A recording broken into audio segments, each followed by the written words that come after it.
I think I'm having some issues, so let's go ahead and get started again. My apologies.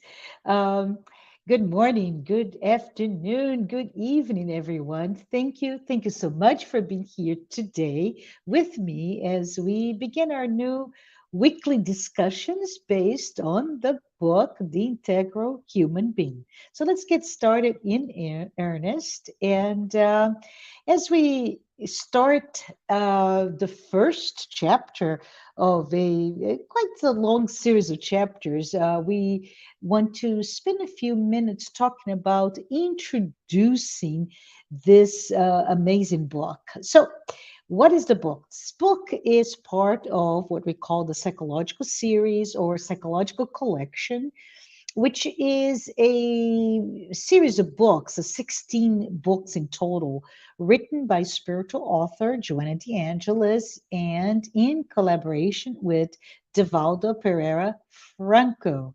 Joanna de Angelis created this bridge between Spiritism and transpersonal psychology. Yes, transpersonal psychology. So, in the next few weeks, we'll be discussing some of the issues and actually some of the therapies that she offers in the book for all of us.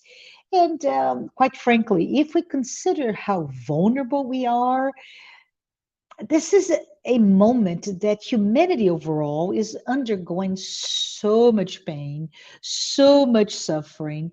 And to me, this is such a gift. This book is this gem of discussions of perhaps on one hand root cause, but also most importantly, what are some of the solutions to the psychological issues, to the pain that we're all suffering. So, the focus week after week is for us to discuss the topic, the goals, and throughout each discussion to ask ourselves in the background, how do I ensure I have balance, stability, emotional maturity despite of everything else that goes around me? So let's move on in terms of the content of this amazing book. And I'm just going to go over here because this is a joint effort. How are we going to do this? Well, if we break down the book, it contains 40 chapters, and those 40 chapters are divided into the 9 parts that you can see here. And the topics, they range from, say, anxiety, loneliness, all the way to things like social phobia, hatred, myth, self discovery, all the way to ethical consciousness. So, really varied discussions. I love it. And I hope that you can join me as we go through this. And we're going to spend the majority of our time talking about the thoughts process as she brings to us, as she uncovers this somewhat historical account of our own evolutionary process that really was all about attaining evolutionary process for humankind, but to attain our consciousnesses. So think about it. It was in 1990 that Joanna, 3 decades ago, Joanna wrote this book. It's her second book of this series, as I mentioned before. And she starts, first paragraph of the book. She brings this definition of what a human being is. It is, according to Joanna, a rational, so thinking, moral, right? So there's this whole sense of morality and moral compass and all that is awareness for what is right and wrong, for example, and social. So three things. We humans are rational, moral, and social. But she also brings something very quite interesting. Bimenes just mean two hands, bipedal meaning 2 feet, 2 legs, and we are mammals that are capable of articulating language. It's a very clinical description, right? But it's important because she brings the many different dimensions of who we are, we human beings. And I ask to you, I ask myself, why is it even important to establish this definition, this maybe baseline of who we are, and even why or how we are defined? And I think that uh, it's really about understanding where in our history, our evolutionary process, that we really acquired consciousness, right? This awareness of who we are and how we are. So, in defining consciousness, we understand it that these acquisition of consciousness, and consciousness is just mean very high level, an expression in the attitude that we have toward life, right? Because when we have consciousness, we somehow unveil to ourselves and to others who we truly are. It's really a discovery of our truths, our inner realities, right? And really, by doing that, we go through this quite never-ending process in which our psyche moves. Think in terms history of mankind from before we call those cavemen, but the evolution of thought and awareness and consciousness goes from working primarily from a sensibility, meaning I sense hunger, therefore I must eat, or a sense cold, and I must go and seek shelter, right? To instinct, meaning I now sense and I react instinctively to protect myself, all the way to the point where I now can establish reason and intelligence in those reactions. So, the awakening of our conscience is one that perhaps moved us from a place of, I don't know, darkness within our own sense of self, right? That sense of obscure awareness of who we are, to a moment of total individuation of our souls. And I go from darkness to light just because it's easy for me to think in those terms, unaware to completely aware. I also go through, what did we say, about five different aspects of who we are, to the process of oneness, the individuation, integral as a definition of integers, right? It's one, the unity, the individuation. So lots of interesting thoughts that we can work together, but it's important to remind you and me that this does not happen without a dose of suffering, because it really requires a committed approach to to seeking and finding the truth about who we are. So, simple examples perhaps are our ability to, in this process of acquiring consciousness, right? And we also think, do you have a conscience? What do you mean by that? Well, do you even know the difference between what is to be good and not so good, or evil in some senses, or the difference between being truthful, or the sense of being pretending, acting, masking who you truly are, or even the duality between what is right and what is wrong, according to whom, right? So, our ability to recognize and to use our freedom to do what we want, our free will in essence, and make those decisions will lead us to a place of fulfillment, at that place that Joanna calls plenitude, right? So it's a journey, it's a lifetime journey, multiple perhaps existence journey, but it's a journey that we're all in this together. So I'm going to spend a few minutes before we close today, our inaugural time together to discuss the integral human being, defining this human being. And and I have to say to you that there are very interesting references in the development of Western human thoughts, and they all focus on our own sense of humanity, right? So we started with Joanna defining who we are, a moral, rational, being. But here we're going to talk. What did we human beings define about our own humanity? And we can start with, yes, Greek philosophers.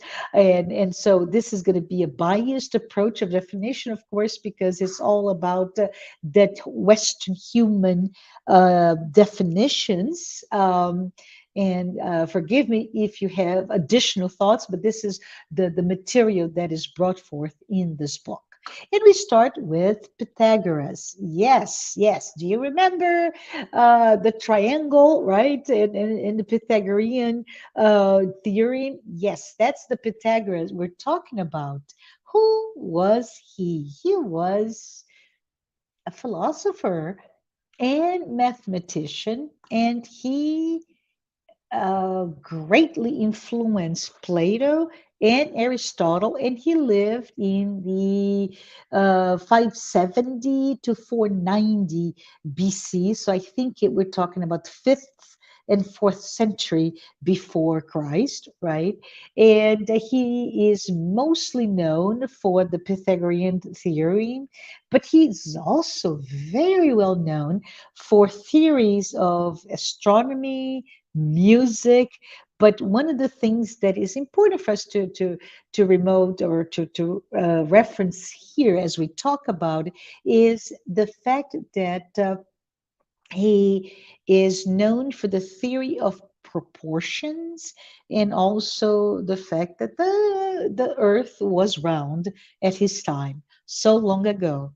Socrates, influenced, as we know, by Pythagoras, he came in much later. He died, and that's the date that I have, the date of his death, very famously known, right? He was sentenced to die because he was influencing the young pupils in Athens. So, there's lots that we can talk about. We don't have much time today, but it's a lovely subject, Socrates. So, Socrates, a Greek philosopher, Socrates, never wrote anything. He was an amazing influencer. He is indeed credited as the founder of Western philosophy. Excuse me. And so he was almost to the end of the third century BC, and he's known for easy to find Socratic method, and it's simply the question and answer method, right? So he always looked for answers by asking the right questions, and he also is known for claiming himself as an ignorant person. And I have to pause to say, ignorant.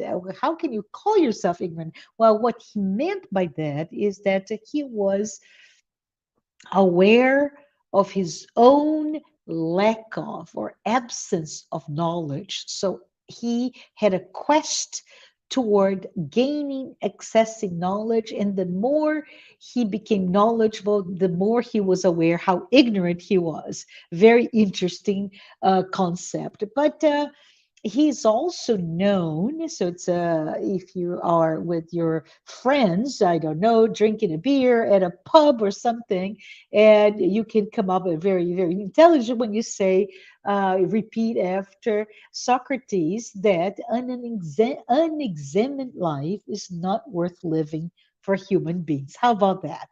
So, anyways, after Socrates, we have Socrates, Plato, and Aristotle. And I'm going to stop at Plato.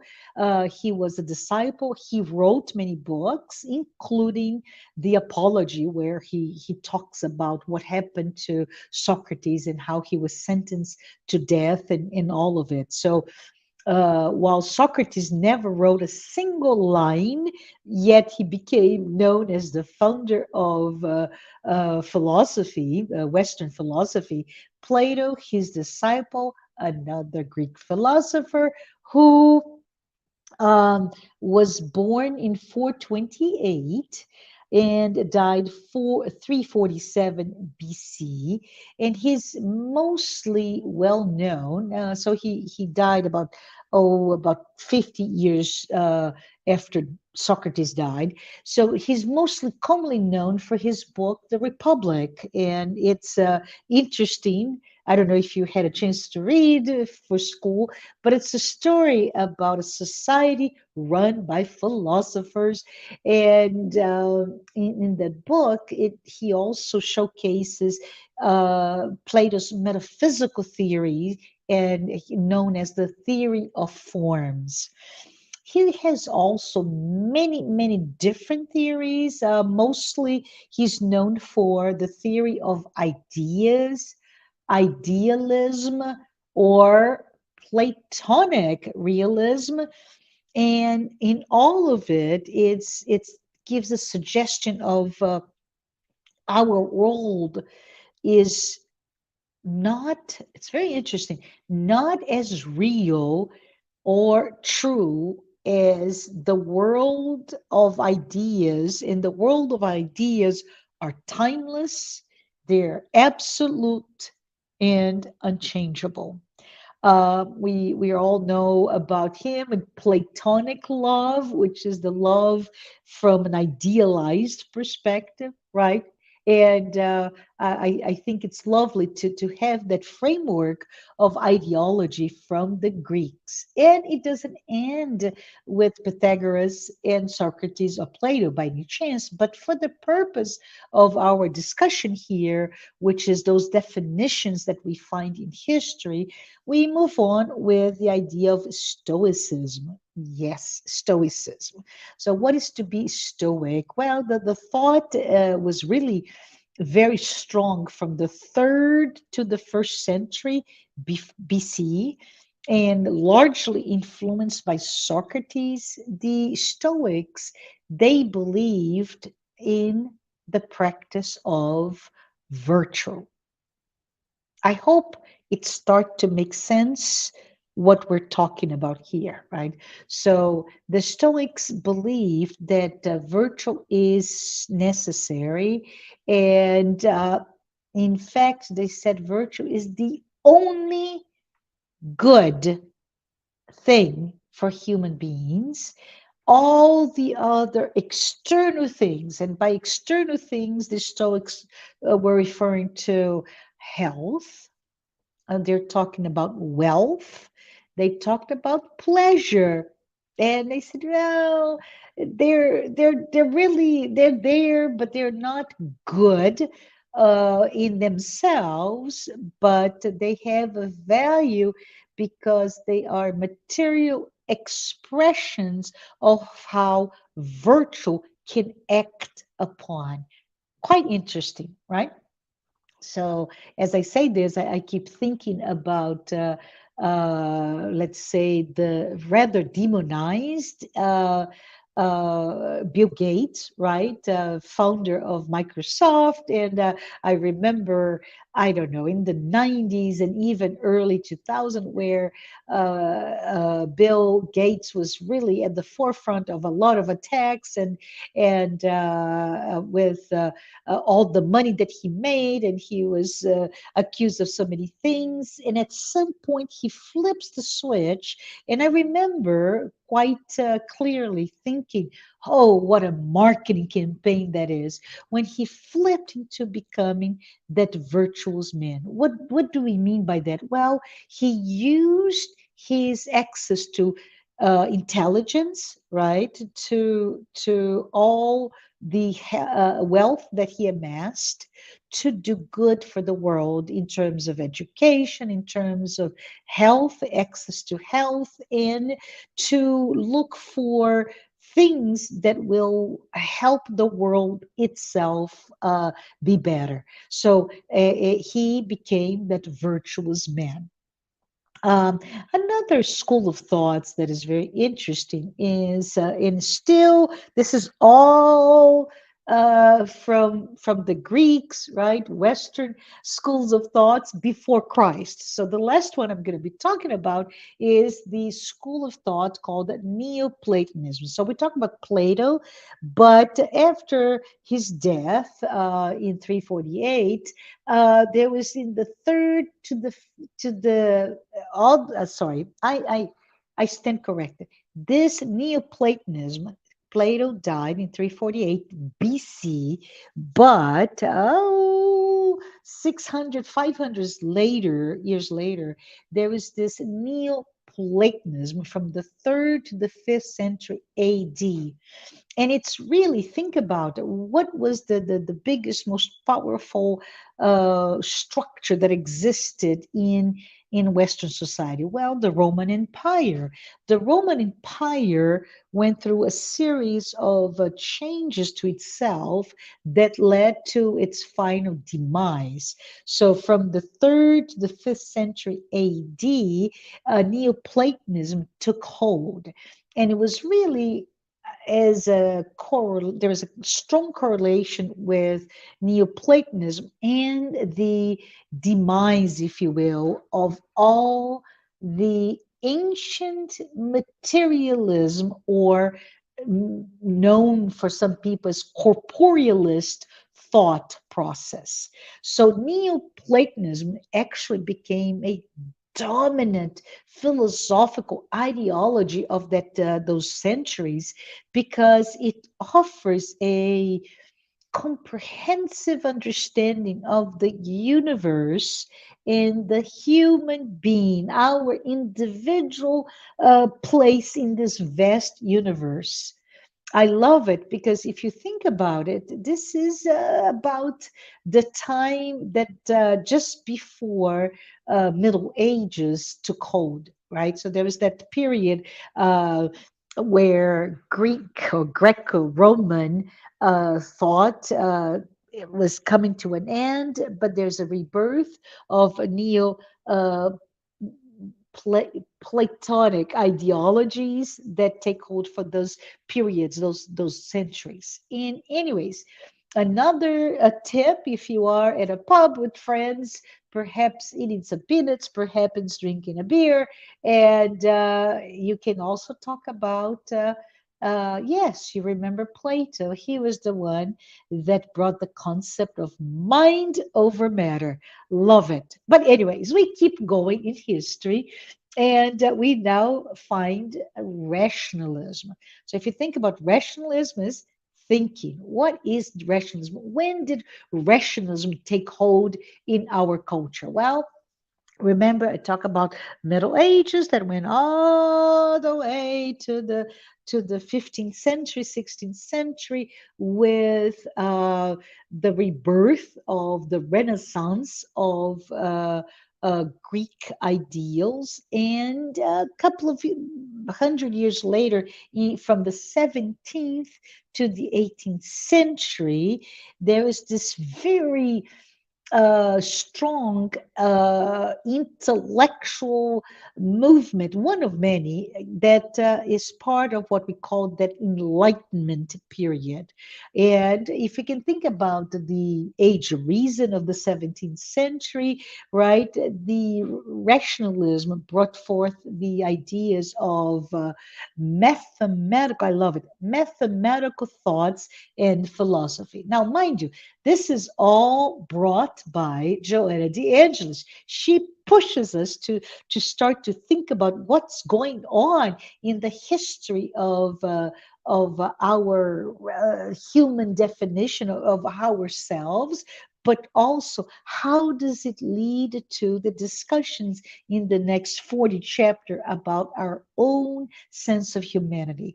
And we started with Pythagoras as a philosopher and mathematician.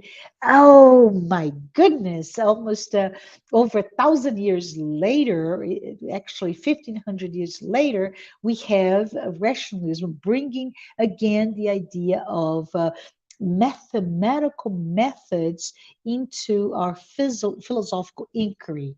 And rationalism really appeals. And I think it's important for us to think about this, Marcia, why are we even talking about rationalism, or why is it Joanna? Well, hold your horses. It will come in the next few chapters, but she brings that because it is important to think or reflect upon the fact that rationalism really appealed to the intellectual and deductive reason processes or rational processes of humanity in that period of time, 17th, 18th century.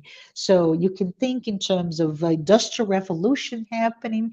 There's all those individuals. Yes, most are white, Caucasian men doing this. We're going to set that aside, but there's a lot of production of thoughts in terms of who we are, how we are, why is this important? And from a rationalist point of view, they opposed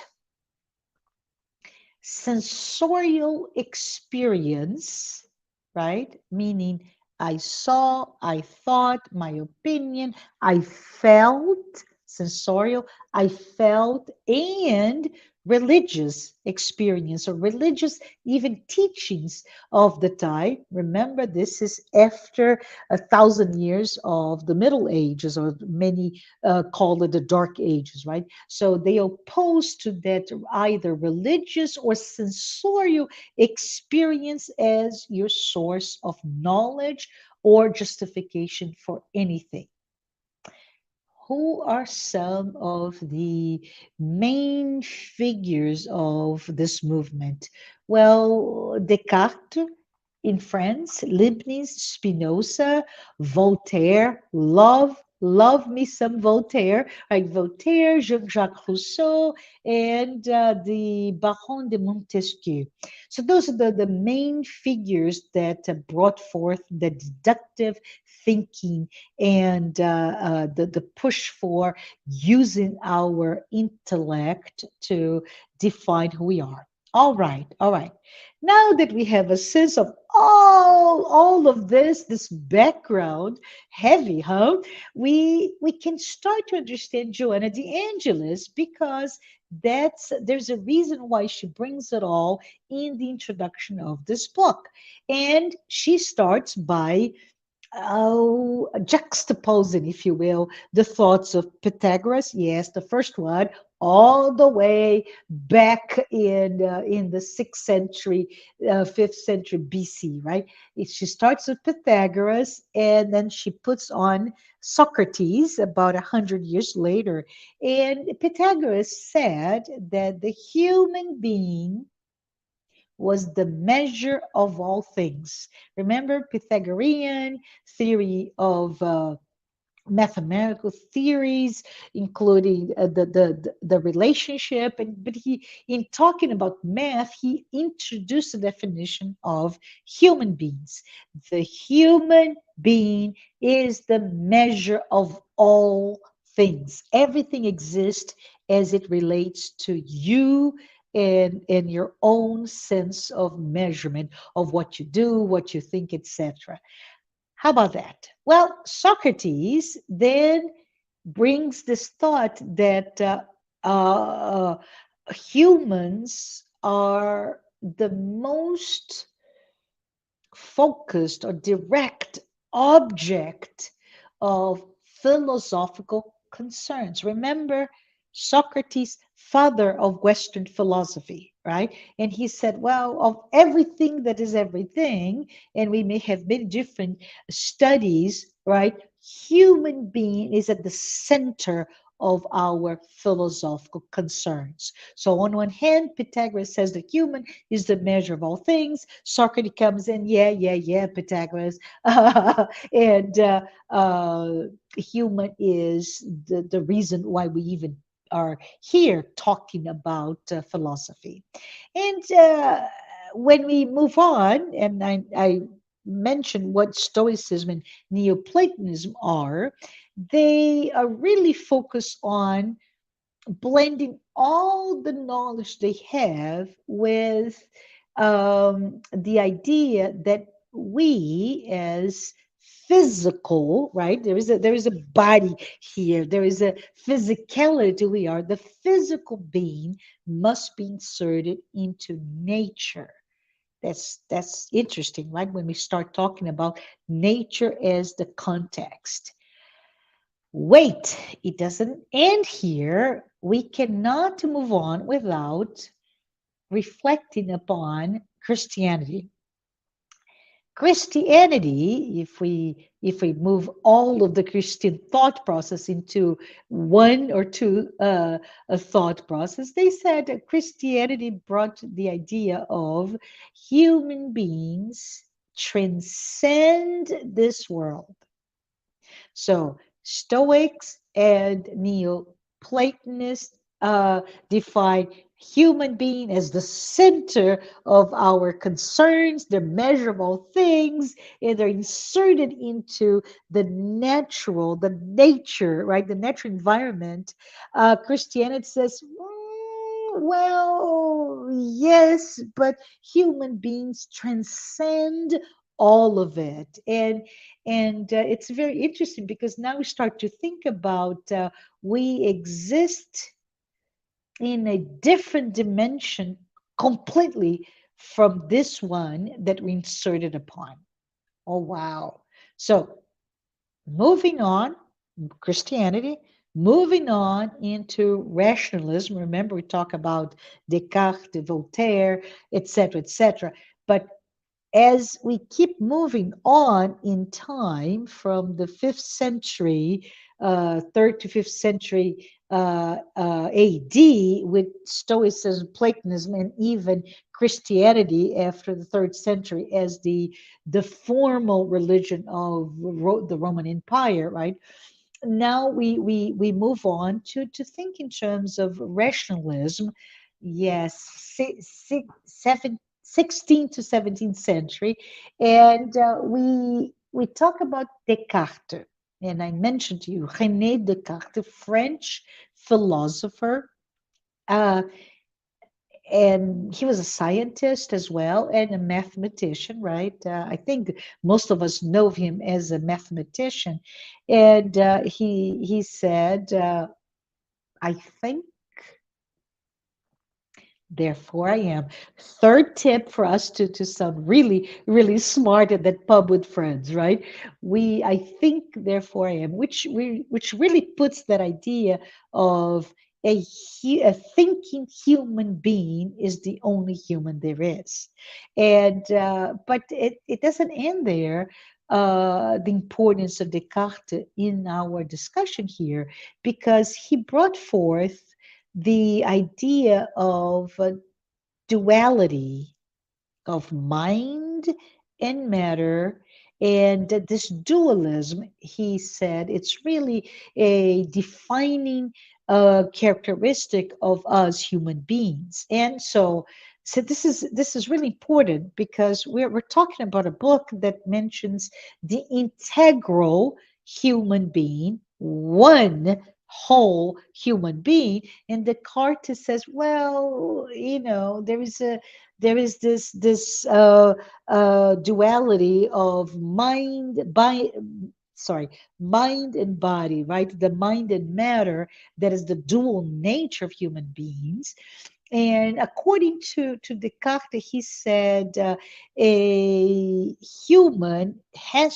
a human being, the definition of human being is a definition that has to incorporate both natures.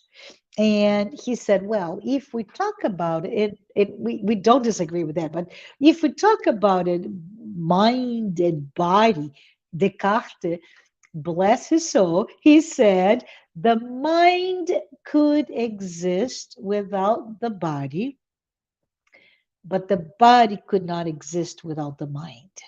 Interesting, right?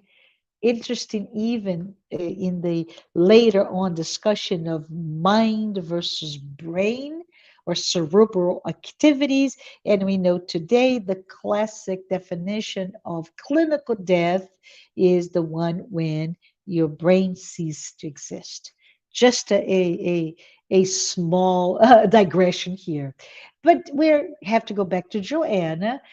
Joanna explains to us that Descartes, he comes to this ideas of humanity, of human beings, and he says, yes, the sentient being par excellence. She uses the French, so the sentient being by excellence as the reason to comprehend and explain the world and itself. So we are thinking beings, and because of that we're able to not only understand, comprehend, we're able to verbalize, to explain the world according to our thought processes. Are we ready for more? Yes, I have a couple things. Idealism. So, idealism is the thought that reality is equivalent to, love it, love it, love it, mind, spirit, or consciousness, right? Your mind and your spirit or consciousness. That's what idealism is. So, the idealist will talk about reality is a mental construct. Okay? Ideas, they say, are the highest form of reality. Oh, say that again. So, uh, reality is my mental construct, but my idealized reality is the highest form of reality. That is where I put forth my ideal, which is equivalent to my mind and my spirit or consciousness. So, if you think about it, this thought is actually found in Platonist idealism, and it's also found outside. I know I've been very biased in the Western philosophical studies, right? That body of work that is amazing, but this Platonist idealism is also found in Eastern philosophies such as Hinduism, Buddhism, and Indian philosophy in specifically. So idealism, and we're now bringing spiritualism. So not spirituality, spiritualism. And if you talk about spiritualism, philosophically speaking, spiritualism brings the notion or thought that there is spiritualism you can think about, right, against materialism. So spiritualism brings this notion of there is an immaterial reality, and that immaterial reality cannot really be perceived by our senses, right? We cannot touch that reality. We cannot see, smell, or hear that reality. And so, with spiritualism, we find a very strong idea of a personal God and the immortality of the soul. If we put those together, idealism, the reality is a mental construct, and spiritualism, where there is a personal God, there is a immortality of the soul. When we talk about idealist spiritualism, is the notion, they bring the notion, the school of thought that spirit has primacy in everything that relates to the world and human life. All right. So materialism says, spirit is nothing more than a manifestation of matter that somehow acquired consciousness somewhere along the evolution, and is just a simple form of expressing a complex, evolved matter. So, lots of interesting, and I shouldn't have said that. If you're a materialist, you're welcome to this discussion. My apologies right now. Not done yet. George Mervat, English biologist. George lived in the 19th century, specifically 1827 to 1900. What was happening there?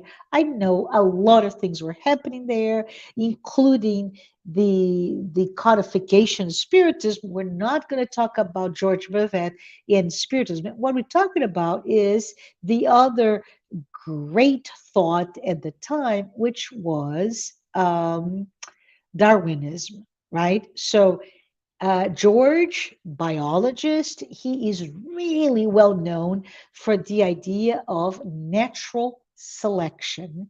And his great thought is that we know about George Mervat is that he was really trying to reconcile Darwin's theory of evolution with the fact that the Catholic Church condemned somehow that idea.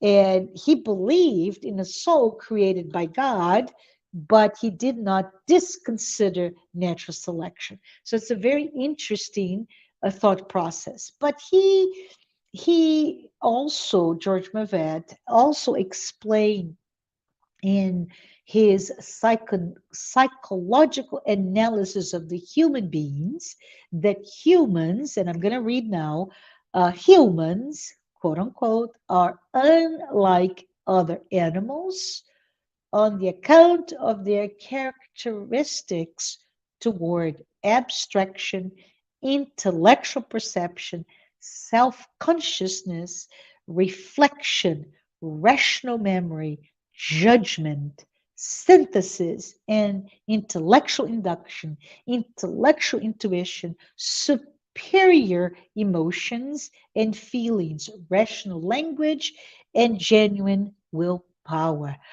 Whoa, George Mervat, he gave that clinical definition of humans, but it's quite interesting because if we think about George Mervat's definition against Socrates and Plato, right? And Socrates and Plato established that the human being was the result of that combination of the being or immortal spirit and the non-being, or they call the matter, which once they're united foster that evolutionary process of the individual.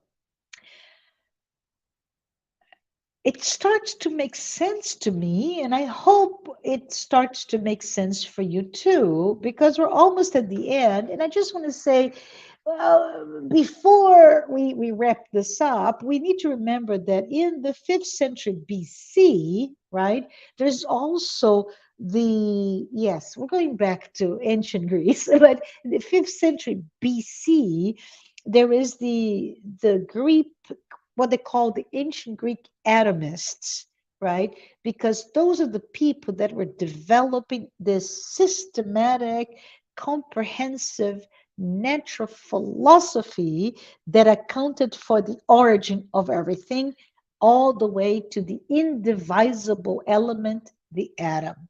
So they, the atomist philosophers, they reduced the human being to particles, right? That once they were broken down, disarticulated, they would self annihilate through the biological death.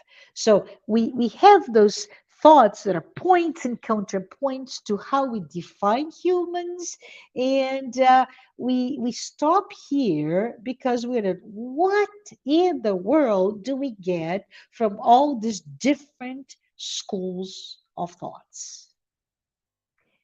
Let's ponder in our own time, but I'm going to continue to conclude our talk today because there are three models that I would like for us to think about it, right? As you can see here, uh, they are Jesus, I should say spiritism and psychology. Sorry for that from a chronological perspective, but Jesus, uh, psychology and spiritism as a new model of defining our own humanity.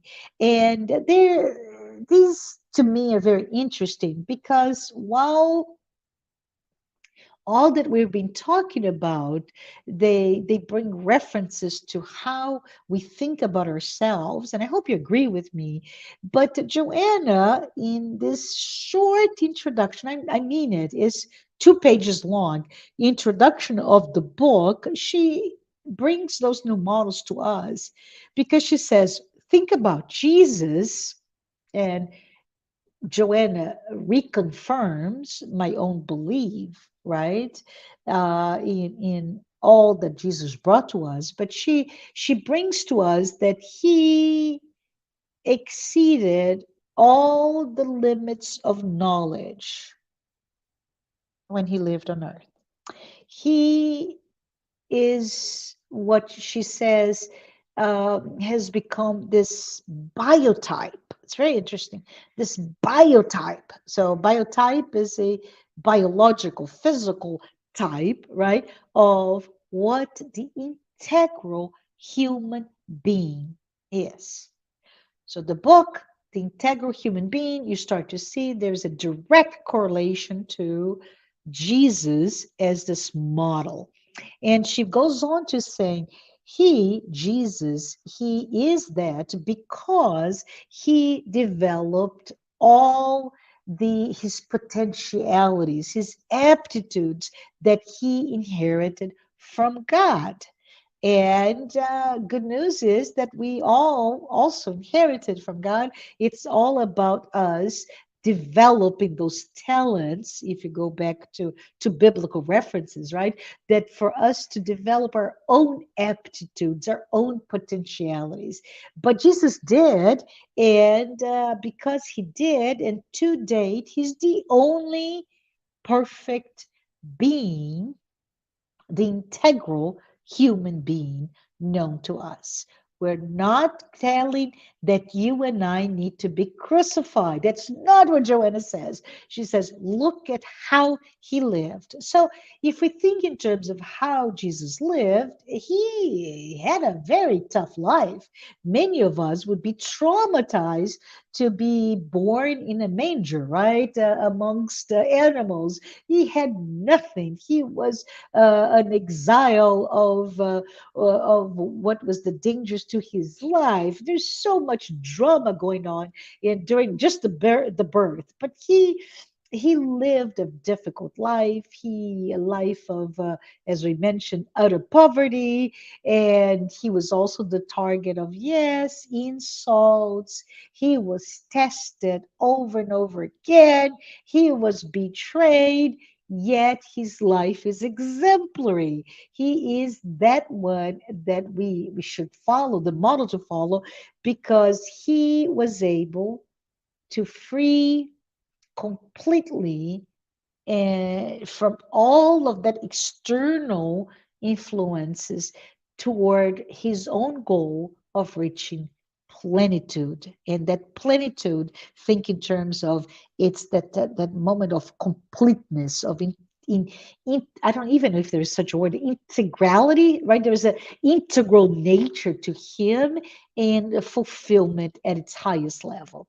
So if we think about the many, many schools of thoughts and all of that we bring as part of our heritage, of our thought processes, philosophy has challenged us to see many different paths, and those paths may indeed lead us, human beings, to that notion of happiness. And Joanna is always talking about that this notion of happiness, that we may have a different varying definitions of it. She calls it that infinite happiness as the goal, achievable goal for all of us, right? So in any ways, all of us attempt to define and reach happiness, and we do this multitude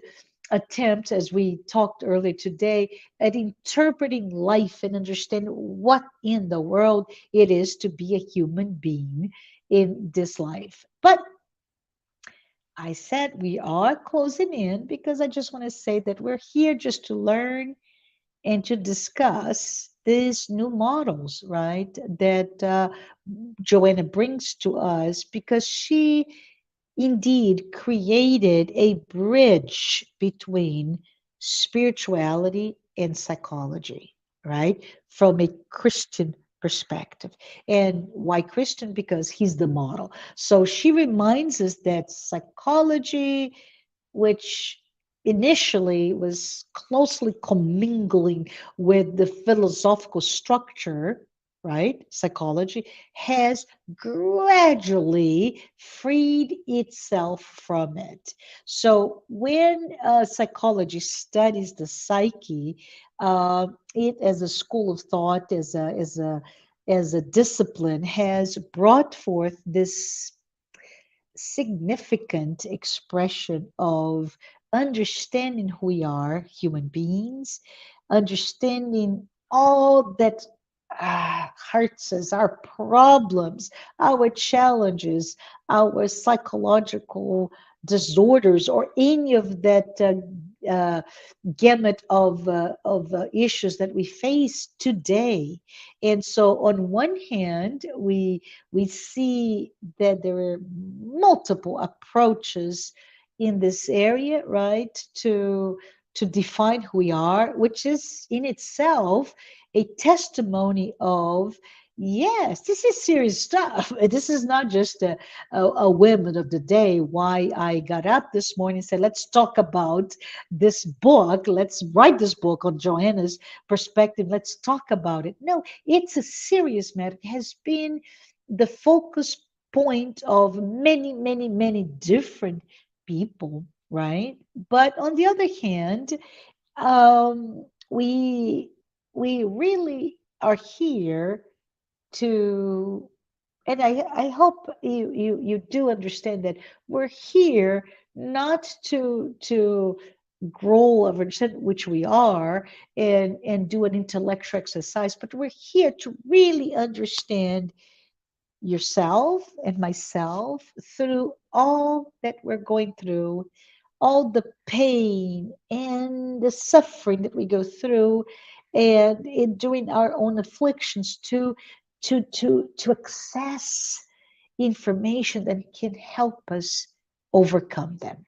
So she says, in around 19 mid 1960s, right? I think it's credit to be in the 1966. There is a new uh,